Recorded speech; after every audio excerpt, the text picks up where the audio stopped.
Hikayat Bunga Kemuning adalah kisah tentang seorang raja yang memiliki 10 orang putri, yang menceritakan tentang seorang putri bungsu bernama Kemuning yang sangat baik hati, rajin, dan penyayang.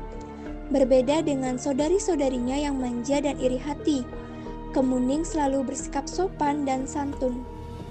Ketika sang raja pulang dari perjalanan, ia memberikan kalung batu hijau kepada Kemuning sebagai hadiah. Namun, para saudara yang iri hati merebut kalung itu dan menyebabkan Kemuning terluka parah hingga meninggal. Di atas makamnya tumbuhlah pohon kemuning yang indah dan harum, sebagai simbol kebaikan dan kemurnian hati Kemuning. Alkisah, pada zaman dahulu kala, ada seorang raja yang dikenal arif dan bijaksana.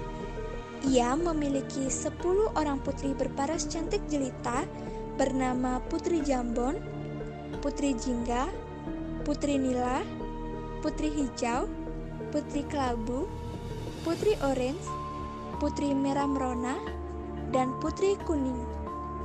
Tetapi karena terlalu sibuk mengatur kerajaan, sang raja tidak sempat mendidik mereka dengan baik.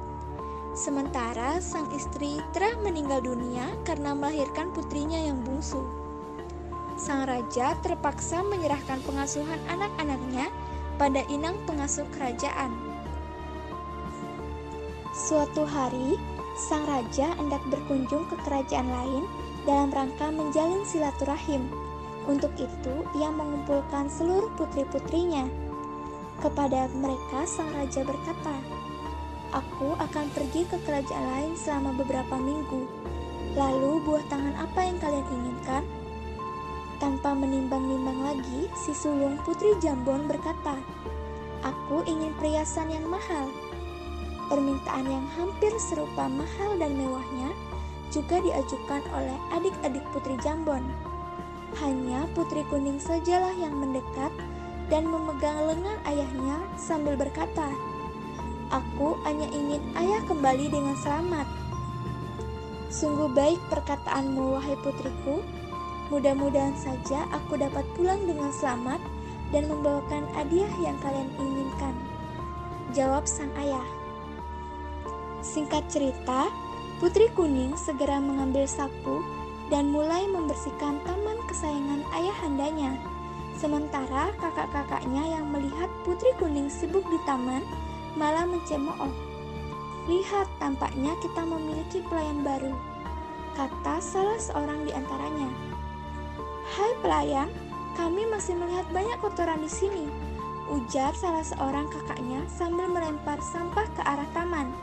Begitu kelakuan kakak-kakak Putri Kuning setiap harinya, hingga ayah mereka pulang. Ketika sang raja pulang, ia hanya mendapati Putri Kuning sedang merangkai bunga di teras istana. Sementara kesembilan kakaknya sedang asyik bermain.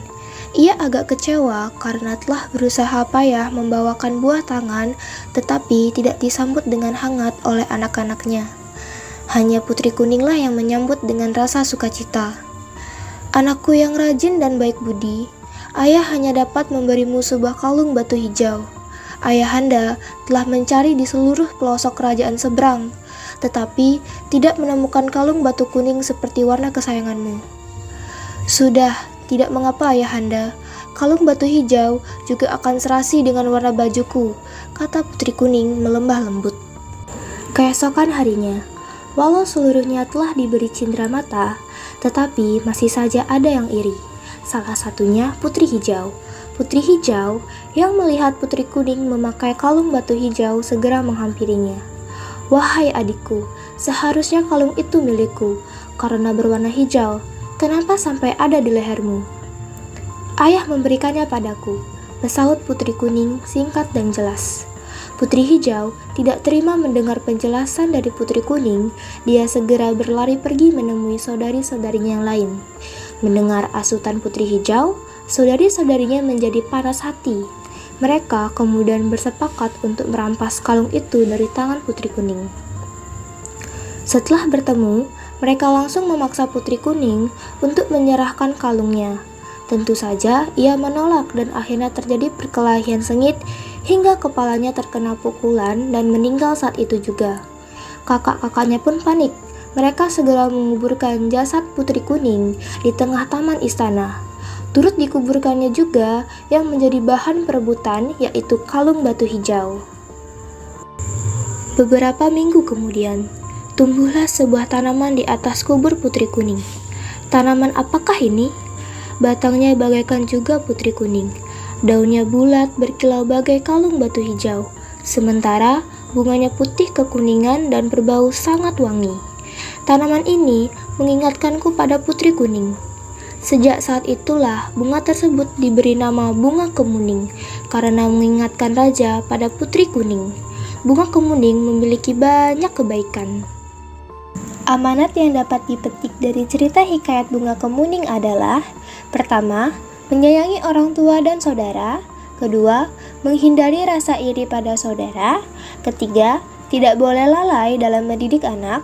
Keempat, tidak boleh berbuat jahat. Kelima, harus senantiasa berlaku baik dan bijak. Keenam, kebaikan pasti akan dibawa hingga mati. Ketujuh, jadilah anak yang berbakti kepada orang tua. Kedelapan, selalu bersikap dewasa dalam menyikapi segala sesuatu. Kesembilan, jangan menjadi orang yang serakah dan suka mengambil hak orang lain.